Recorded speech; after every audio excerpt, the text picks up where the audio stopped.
Assalamualaikum warahmatullahi wabarakatuh. Kembali lagi ke channel YouTube saya, Baby Nur Fajriyah. Di video kali ini saya akan membahas tentang penyimpangan laporan keuangan yang dilakukan oleh salah satu perusahaan elektronik yang cukup besar, yaitu Toshiba Corporation. Toshiba Corporation, kita pasti tidak asing dengan nama tersebut karena banyak sekali alat-alat yang kita gunakan sehari-hari itu menggunakan produk dari Toshiba ini. Sebenarnya PT Toshiba ini awalnya didirikan pada tahun 1875 di negara Jepang. Sebagai salah satu perusahaan yang didirikan di negara Jepang, maka banyak budaya kerja Jepang yang baik, budaya kerja negara Jepang yang baik, yaitu yang kerja keras, mandiri, inovatif, budaya malu yang pastinya akan diterapkan di dalam perusahaan tersebut.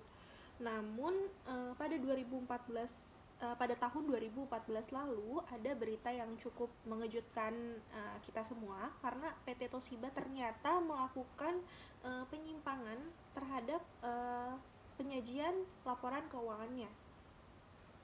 Kasus ini bermula dari permintaan Perdana Menteri Jepang pada saat itu yang meminta agar perusahaan-perusahaan di negara tersebut lebih membuka transparansinya untuk menarik investasi asing. Dan pada saat itu Toshiba Corporation menyewa panel independen yang terdiri dari jasa akuntansi dan pengacara untuk memeriksa laporan keuangan mereka terkait dengan transparansi yang diminta oleh Perdana Menteri Jepang tersebut. Kemudian betapa terkejutnya mereka karena pada 300 halaman laporan yang diterbitkan oleh panel independen tersebut ditemukan bahwa adanya penyimpangan yang dilakukan oleh PT Toshiba ini, dan menyatakan bahwa 3 direksi ikut berperan aktif dalam penyimpangan tersebut untuk menggelembungkan laba usaha PT Toshiba pada saat itu. Penggelembungan laba usaha tersebut mencapai 151,8 miliar yen atau setara dengan 15,85 triliun rupiah sejak tahun 2008. Terkait dengan pengendalian internal yang dilakukan oleh Toshiba, karena kecurangan ini dilakukan oleh bagian-bagian eksekutif di dalam perusahaan, maka akan sangat sulit sekali untuk mengontrolnya. Bahkan menurut laporan yang diberikan oleh pihak panel independen tersebut, para eksekutif perusahaan telah menekan semua unit bisnis mulai dari personal komputer sampai semikonduktor dan reaktor nuklir untuk mencapai target yang tidak realistis. Karena dalam tekanan tersebut, hal ini menyebabkan kepala unit bisnis mencoreng laporan akuntansinya. Jadi laporan yang dibuat tidak sesuai dengan prosedur yang sebenarnya, dan kesalahan ini dilakukan secara terus-menerus oleh manajemen, malah dijadikan standar pembuatan laporan di manajemen mereka. Karena Toshiba merupakan perusahaan Jepang yang mempunyai budaya bisnis yang dimana bawahan tidak bisa mengoreksi atau melawan atasannya, maka kesalahan ini akan terus berulang-ulang terjadi tanpa adanya koreksi dari pihak bawahan. Pihak bawahan akan terus ikut dengan kebijakan yang diberikan oleh pihak eksekutif perusahaan.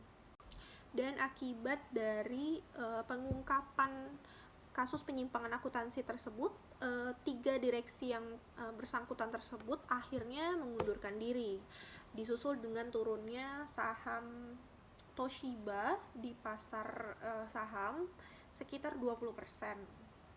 Jadi dari semua penjelasan saya tadi, kasus yang menimpa PT Toshiba ini adalah overstate profit. Jadi laba yang diberikan tidak realistis yang menyebabkan seluruh kepala unit bisnisnya melakukan penyimpangan dalam pelaporan akuntansinya. Dan kemudian adanya overstate profit ini terjadi bukan karena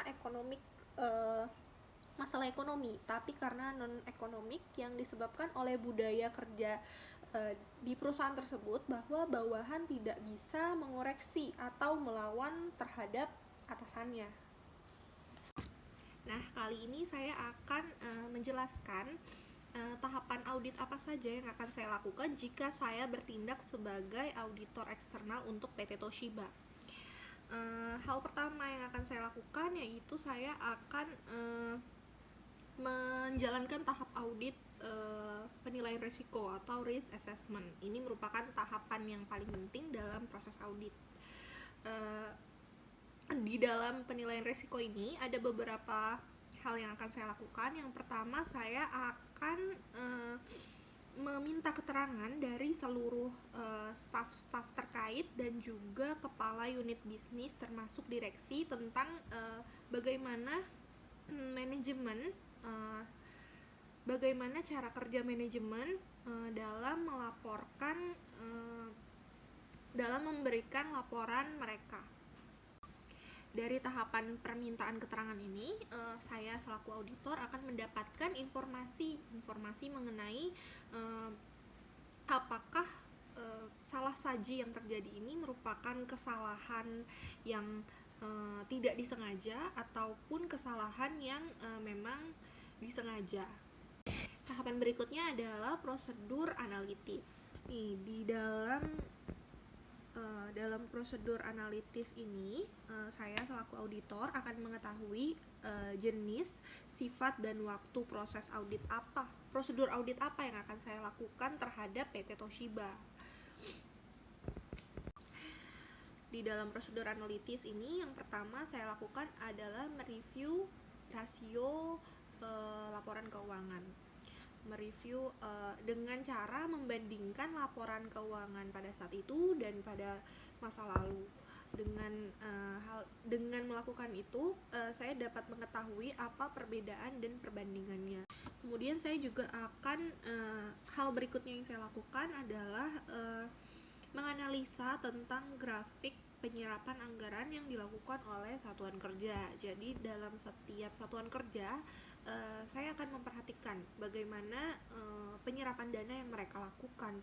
Jika lonjakannya terlalu signifikan, maka saya juga akan mencari tahu apa penyebab yang menjadikan penyerapan dana memiliki lonjakan yang cukup signifikan. Kemudian mengkonfirmasinya kepada pihak-pihak yang terkait. Kemudian yang terakhir dalam tahapan ini adalah saya akan melakukan, tentu saja saya akan melakukan observasi dan inspeksi. Observasi dan inspeksi ini mulai menggunakan bukti-bukti transaksi yang ada. Saya melakukan inspeksi terhadap laporan keuangan, laporan antar satuan kerja, kemudian mengkonfirmasinya lagi kepada staf-staf terkait. Kemudian adalah audit materialitas yang merupakan salah satu pertimbangan bagi seorang auditor dalam merumuskan opininya. Bagaimana menentukan materialitas? Materialitas ditentukan pada saat perencanaan audit. Misalnya, tingkat laporan keuangan overall materiality 0,5% sampai 2% dari total aset atau total revenue. Kemudian 3% sampai 5% dari ekuitas atau aset bersih. Kemudian yang kelima, 5% sampai 10% dari laba sebelum pajak. Kemudian yang kedua ada performance materiality, yaitu 70% sampai dengan 80% dari overall materiality. Kemudian tingkat asersi, ada assertion materiality ditentukan dengan 3% sampai 5% dari overall materiality. Materialitas ini bisa disesuaikan nilainya pada saat berlangsungnya audit atau pada saat akhir pelaksanaan audit. Ini merupakan financial highlight consolidated basis untuk financial statement PT Toshiba. Dari laporan ini dapat diketahui total asetnya untuk tahun 2015. Di sini total asetnya adalah 6.334,8. Ini billions of yen. Dari total aset ini, saya akan menghitung overall materiality.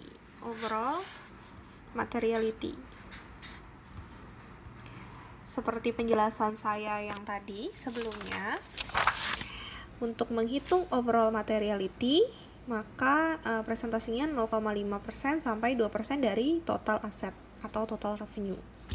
Dalam kasus ini saya akan menghitung overall materiality-nya yaitu 1% dari aset, dari total aset.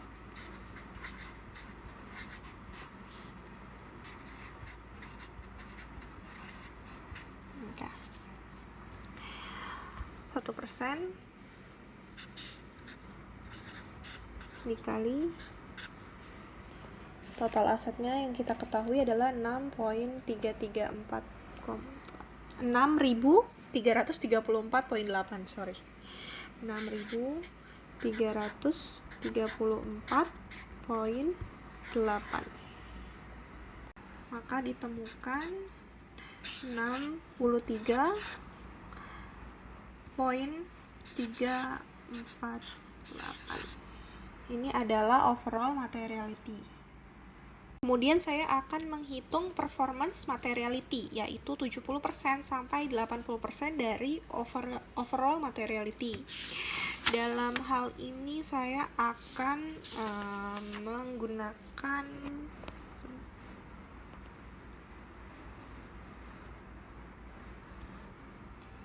kita di OM, maka sekarang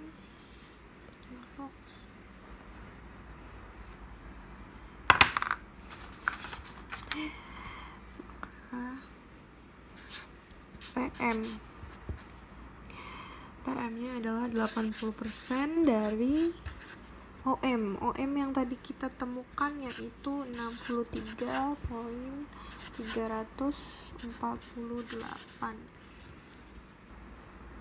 Maka PM-nya adalah